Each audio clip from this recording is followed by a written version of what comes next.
নমস্কাৰ শ্ৰদ্ধাৰ শিক্ষাগুৰুসকল, আশা কৰোঁ আপোনালোকে ভালেই আছে।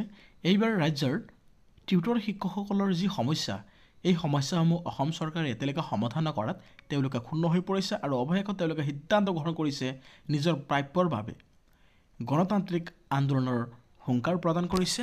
অহা 29 ডিচেম্বৰৰ ভিতৰত তেওঁলোকে কোনো যদি ইতিবাচক সঁহাৰি নাপায়, তেওঁলোকে গুণোৎসৱসমূহ বাতিল কৰিবলৈ সিদ্ধান্ত গ্ৰহণ কৰিছে। প্ৰাপ্যৰ দাবীত গণতান্ত্ৰিক আন্দোলনৰ হুংকাৰ টিউটৰ শিক্ষক মঞ্চৰ। ৰাজ্যত জৰ্জৰিত হৈ আছে এই শিক্ষকসকলৰ সমস্যা। কেতিয়াবা তেওঁলোকৰ পে প্ৰটেকশ্যন অৰ্থাৎ পে স্কেলৰ বাবে বিভিন্ন সময়ত তেওঁলোকৰ BEd বা DLEDৰ অৰ্হতাসমূহ অসম চৰকাৰে বিচাৰিছে। সেইমতে তেওঁলোকে ডাটাসমূহ অলৰেডি বাৰে বাৰে প্ৰদান কৰিবলৈ তেওঁলোকে দ্বিধাবোধ কৰা নাই, তেওঁলোকে অলৰেডি ছাবমিট কৰিছে। ইয়াৰ পিছতো ৰাজ্য চৰকাৰে তেওঁলোকৰ পদসমূহ উন্নত নকৰাত, সামান্য পৰিমাণৰ ফিক্স পেত ৰখাত তেওঁলোকে ক্ষুণ্ণ হৈ পৰিছে। এইবাৰ তেওঁলোকে গণতান্ত্ৰিক আন্দোলনেৰে ৰাজ্য কঁপোৱাৰ সিদ্ধান্ত গ্ৰহণ কৰিছে। 29 ডিচেম্বৰৰ ভিতৰত তেওঁলোকে এটা ভাল খবৰ লাভ কৰিব বুলি তেওঁলোকৰ দাবী। 23 ডিচেম্বৰত ধৰ্ণা, আজি হ'ল 20 তাৰিখ, গতিকে মাজত এটা দুটা দিন বাকী আছে। পদোন্নতিৰ বিসংগতি দূৰ কৰাৰ বাবে এই দাবী কাৰ্যসূচী ৰূপায়ণ কৰিব। লগতে কলেজ শিক্ষকসকলেও পদোন্নতিসহ বিভিন্ন সমস্যা সমাধানৰ দাবীৰে প্ৰতিবাদী কাৰ্যসূচী ঘোষণা কৰিছে অসম কলেজ শিক্ষক সংস্থাই।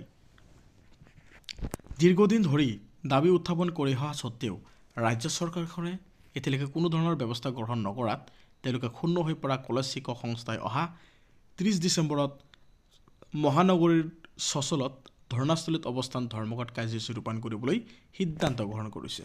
আপোনালোকে নিশ্চয় গম পায়, যোৱা 3-4 দিন একেৰাহে কণ্টিনিউভাৱে ৰাজ্যৰ যি অপ্ৰাধিকৃত বিদ্যালয়ৰ শিক্ষক কৰ্মচাৰীসকল আছে, তেওঁলোকে আমৰণ অনশন কাৰ্যসূচী ৰূপায়ণ কৰিবলৈ সক্ষম হৈছে আৰু অৱশেষত তেওঁলোকৰ ডেডলাইন 30 ডিচেম্বৰ বান্ধি দিছে। 30 ডিচেম্বৰৰ ভিতৰত তেওঁলোকৰ এটা ভাল খবৰ লাভ কৰিবৰ কাৰণে তেওঁলোকে আশাৰ বাট চাই আছে। আজি এক সংবাদমেলত এই কথা সদৰি কৰিছে সংস্থাৰ সাধাৰণ সম্পাদক প্ৰডাকজ্যোতি মহন্তই। তেওঁ প্ৰকাশ কৰা অনুসৰি অৱস্থান ধৰ্মঘট কাৰ্যসূচী ৰূপায়ণ কৰাৰ পিছতো 29 ডিচেম্বৰৰ ভিতৰত চৰকাৰে কোনো ধৰণৰ ইতিবাচক পদক্ষেপ গ্ৰহণ নকৰিলে গুণোৎসৱকে ধৰি মহাবিদ্যালয়ৰ শৈক্ষিক দিশ জড়িত নথকা সকলো ধৰণৰ চৰকাৰী দায়িত্ব তেওঁলোকে বৰ্জন কৰিবলৈ সন্মত হ'ব। এই সন্দৰ্ভত তেওঁলোক আৰু কয় যে কলেজ শিক্ষকসকলৰ সমস্যাসমূহৰ প্ৰতি চৰকাৰে যথোচিত ব্যৱস্থা গ্ৰহণ কৰিব বুলি সংস্থাই নিশ্চিত হৈ আছিল, কিন্তু আজি পৰ্যন্ত চৰকাৰখনে কোনো এটা সমস্যাৰ প্ৰতি গুৰুত্ব প্ৰদান নকৰিলে। চৰকাৰৰ এনে বাৰম্বাৰ সমস্যাসমূহৰ বিষয়ে অৱগত কৰি অহা স্বত্তেও আজিলৈকে কোনো সদিচ্ছা দেখুওৱাৰ পৰিলক্ষিত নহ'ল। চলিত বৰ্ষৰ 29 জানুৱাৰীত পদোন্নতিৰ তালিকা চৰকাৰে প্ৰকাশ কৰিলে যদিও সকলো পদোন্নতি প্ৰাপ্ত শিক্ষকৰ বাবে প্ৰাপ্য তাৰিখ যোৱা 1 এপ্ৰিল কৰাৰ ফলত বহু শিক্ষকসকলৰ নিজৰ অধিকাৰৰ পৰা বঞ্চিত হ'ল আৰু মহাবিদ্যালয়সমূহত জ্যেষ্ঠ আৰু কনিষ্ঠ শিক্ষকসকলে একেলগে পদোন্নতি পাইছে। একে সমান দৰমহা তেওঁলোকে লাভ কৰিছে, যিটো কেতিয়াও গ্ৰহণযোগ্য নহয়। আনহাতে সমস্যাসমূহ সমাধানৰ বাবে শিক্ষামন্ত্ৰীক কেইবাবাৰো স্মাৰকপত্ৰ প্ৰদান কৰা স্বত্তেও চৰকাৰে কোনো ব্যৱস্থা গ্ৰহণ কৰা নাই বুলিও উল্লেখ কৰে, যাৰ ফলত যোৱা 19 ডিচেম্বৰত অনুষ্ঠিত সংস্থাৰ কাৰ্যনিৰ্বাহক সভাত প্ৰতিবাদী কাৰ্যসূচী গ্ৰহণ কৰিবলৈ তেওঁলোকে বাধ্য হৈ পৰে। সংবাদমেলত সংস্থাৰ সভাপতি জয়ন্ত বৰুৱাই কয় যে কলেজ শিক্ষকসকলৰ সমস্যাসমূহ সমাধানৰ দাবীৰে যোৱা 19 ছেপ্টেম্বৰতে তেওঁলোকে প্ৰতিবাদী কাৰ্যসূচী গ্ৰহণ কৰিছিল, কিন্তু সেই সময়ত শিক্ষামন্ত্ৰীৰ অনুৰোধ মৰ্মে সেই কাৰ্যসূচী স্থগিত ৰখা হৈছিল। শিক্ষামন্ত্ৰীৰ আহ্বান মৰ্মে যোৱা 7 অক্টোবৰত সংস্থাৰ সৈতে এখন বৈঠকো অনুষ্ঠিত হৈছিল আৰু সেই বৈঠক অনুষ্ঠিত হোৱাৰ পিছত সমস্যাসমূহ সমাধান কৰাৰ ব্যৱস্থা গ্ৰহণ কৰা নহ'ল। প্ৰাপ্য তাৰিখ অনুসৰি শিক্ষকসকলক পদোন্নতি প্ৰদান কৰিব লাগে, টিউটৰ টু টিচাৰ কৰিব লাগে। তদুপৰি অংশকালীন শিক্ষকসকলৰ মাননি বৃদ্ধি, আন্তঃগাঁথনিৰ উন্নয়ন, প্ৰাপ্ত বকেয়া আদিকে ধৰি বিভিন্ন সমস্যাৰ বিষয়ে চৰকাৰক অৱগত কৰি অহা হৈছে। খালী পদসমূহ পূৰণ কৰিলেও চৰকাৰক দাবী জনাই অহা হৈছে।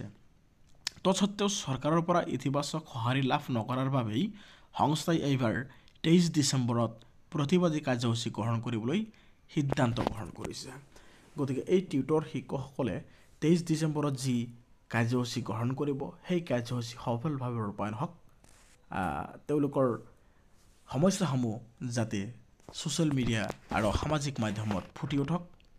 চলিত মাহতে বৃহৎ গণতান্ত্ৰিক আন্দোলনৰ কাৰ্যসূচী গ্ৰহণ কৰিব সন্মিলিত টিউটৰ মঞ্চই। লগতে টিউটৰ মঞ্চইও তেওঁলোকৰ লগত চামিল হৈছে।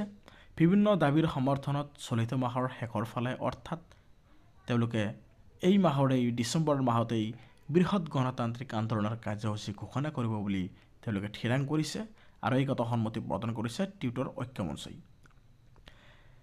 এই মঞ্চই এক বিবৃতিত সদৰি কৰা অনুসৰি দীৰ্ঘদিন ধৰি টিউটৰ শিক্ষকসকলক শিক্ষকৰ মৰ্যাদা প্ৰদানকে ধৰি কেইবাটাও দাবী তেওঁলোকে উত্থাপন কৰি আহিছে, কিন্তু চৰকাৰে এই দাবীসমূহ পূৰণ কৰাৰ ক্ষেত্ৰত কোনো এতিয়ালৈকে গুৰুত্ব প্ৰদান নকৰাৰ অভিযোগ উত্থাপিত হৈছে। উল্লেখযোগ্য যে ৰাজ্যৰ 3টাকৈ টিউটৰ সংস্থা ক্ৰমে প্ৰাদেশিকৃত LP ME টিউটৰ সংস্থা, একমডেটেড টিউটৰ সংস্থা আৰু হাইস্কুল টিউটৰ সংস্থাৰ বিষয়ববীয়াসকলৰ এখন বৈঠক যোৱা 18 ডিচেম্বৰত অনুষ্ঠিত হয়। আপোনালোকে নিশ্চয় অৱগত হৈছে শ্ৰদ্ধাৰ শিক্ষাগুৰুসকল, LP UP আৰু UP অৰ্থাৎ ME স্কুলৰ এটা টিউটৰ সংস্থা আছে, লগতে একমডেটেড টিউটৰ সংস্থা আছে, আপোনালোকে নিশ্চয় গম পায়, আৰু হাইস্কুলৰ টিউটৰ সংস্থা। এই সংস্থাৰ মাজত এটি ত্ৰিপক্ষীয় বৈঠক তেওঁলোকৰ মাজত 18 ডিচেম্বৰত হৈ যায়। এই সভাত 3টা সংগঠনে একেলগে সন্মিলিত টিউটৰ মঞ্চ নামেৰে এখন উমৈহতীয়া মঞ্চ গঠন কৰিছে আৰু তেওঁলোকৰ এটা নাম দিয়া হৈছে টিউটৰ মঞ্চ। ৰবীন্দ্ৰ বৰগোহাঁইক সভাপতি, অতুল চন্দ্ৰ ডেকাক কাৰ্যকৰী সভাপতি আৰু জিতেন্দ্ৰ শৰ্মা, ভুৱন শৰ্মা, ৰফিকুল ইছলামক সম্পাদক হিচাপে লৈ এখন 15জনীয়া কমিটি গঠন কৰা হৈছে। আৰু এই সভাতেই চৰকাৰে টিউটৰসকলক কৰি অহা অন্যায় আৰু বঞ্চনাৰ বিৰুদ্ধে বৃহৎ গণতান্ত্ৰিক আন্দোলনৰ কাৰ্যসূচী ৰূপায়ণ কৰিবলৈ তেওঁলোকে সিদ্ধান্ত গ্ৰহণ কৰিছে। গতিকে এই ডিচেম্বৰ মাহতেই, এই চলিত বৰ্ষতেই এই শিক্ষকসকলৰ সমস্যা সমাধান নহ'লে তেওঁলোকে বৃহৎ গণতান্ত্ৰিক আন্দোলন কৰিবলৈ বাধ্য হ'ব বুলি তেওঁলোকে প্ৰকাশ কৰিছে। এই শিক্ষকসকলৰ টিউটৰ টু টিচাৰ আমি বহুদিন আগৰ পৰাই দেখা পাইছোঁ। আপাৰ আছামত মাননীয় মুখ্যমন্ত্ৰীগৰাকীয়ে তেওঁলোকৰ সম্পূৰ্ণ টিউটৰৰ পৰা টিচাৰলৈ পদোন্নতি কৰিব বুলি কেতিয়াবা প্ৰকাশ পাইছিল, ঘোষণা কৰিছিল, আৰু তেওঁলোকৰ সেইমতে সময়ে সময়ে পদোন্নতি অৰ্থাৎ টিউটৰ টু টিচাৰ কৰা হ'ব বুলি ডাটাসমূহ কালেকশ্যন কৰি আছিল, কিন্তু ডাটাসমূহ এতিয়ালৈকে গৈছে, আপডেশ্যন হৈছে, কিন্তু তেওঁলোকৰ পদসমূহ এতিয়ালৈকে টিউটৰ টু টিচাৰ অৰ্থাৎ শিক্ষকৰ পৰা সম্পূৰ্ণ শিক্ষকলৈ এতিয়ালৈকে লোৱা হোৱা নাই। একেই কেটেগৰী শিক্ষক 2013ৰ প্ৰাদেশিকৰণ হোৱাৰ পিছত তেওঁলোকৰ যি দৰমহা স্কেল পেড পাবলৈ সক্ষম হৈছে, কিন্তু এই একেই কেটেগৰীৰ শিক্ষক মাথো তেওঁলোকৰ পিছত প্ৰভিঞ্চিয়েলাইজড হোৱাৰ কাৰণে তেওঁলোকৰ দৰমহা ফিক্স পেড ৰখা হৈছে। গতিকে এই ফিক্স পে আঁতৰাই one umbrella one nation, one nation one umbrella অৰ্থাৎ একেখন ছাতিৰ তলতে এই শিক্ষকসকলক ধৰা হৈছে। গতিকে সকলোকে সমান মজুৰি দিয়াৰ ব্যৱস্থা কৰিব লাগে বুলি তেওঁলোকে বহুদিনৰ পৰাই গণতান্ত্ৰিক প্ৰতিবাদ সাব্যস্ত কৰিছে, কিন্তু এতিয়ালৈকে তেওঁলোকে কোনো সুফল লাভ কৰা নাই। অৱশেষত এইবাৰ 23 ডিচেম্বৰত তেওঁলোকে যি প্ৰতিবাদী কাৰ্যসূচী ৰূপায়ণ কৰিব বুলি ভাবিছে, নিশ্চয় ইয়াত এটা ভাল পজিটিভ নিউজ আহিব বুলি আমি আশাবাদী, আৰু তেওঁলোকৰ দৰমহাটো স্কেল পেড হৈ যাওক তাৰে কামনা কৰি আজিৰ ভিডিঅ'টো সামৰণি মাৰিবলৈ লৈছোঁ। শ্ৰদ্ধাৰ শিক্ষাগুৰুসকল, ভিডিঅ'টো শ্বেয়াৰ আৰু লাইক কৰিবলৈ নাপাহৰিব। ধন্যবাদ।